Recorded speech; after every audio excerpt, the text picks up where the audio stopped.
I will say that we don't know too much about the brain in complicated grief. But we do have some hints that that without really processing the loss, the brain remains in a state where there's a lot of activation of the reward system when the person is confronted with a reminder of the person who died.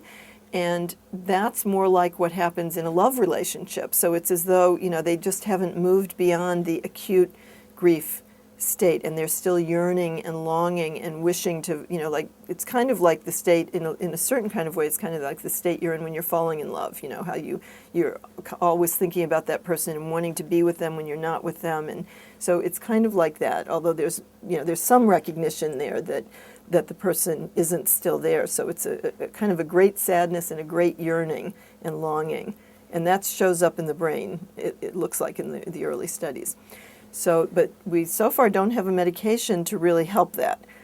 We think that typical antidepressant medication helps a little. We don't know how much. In fact, we're just starting a brand new study to sort of see how much medication might help. But so far, it certainly isn't like a total answer. So you're saying, well, what is the answer?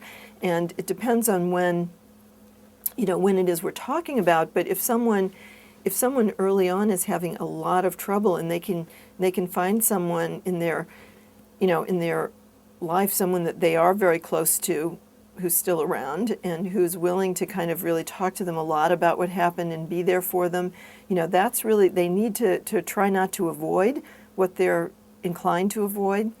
Now, someone who's going to develop complicated grief may not be able to do that on their own. So they may need to get professional help.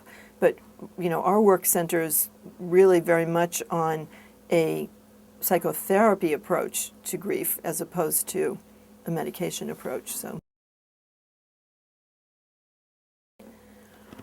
well, I think the most, in a way, the most important thing is to it's hard to give someone advice about this. I think to let the natural process be as much as possible. That is to say, not to try to think about what they should be feeling or what they should be doing beyond the issue of avoidance. I mean, I think because sometimes there's a natural avoidance, and I do think it's a good idea to try not to do that. But other than that, to let that natural process unfold.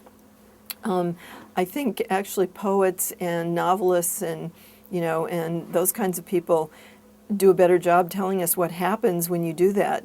And and often what happens is a deepening of our humanity and our ability to love and our ability to be empathic with other people deepens through that process.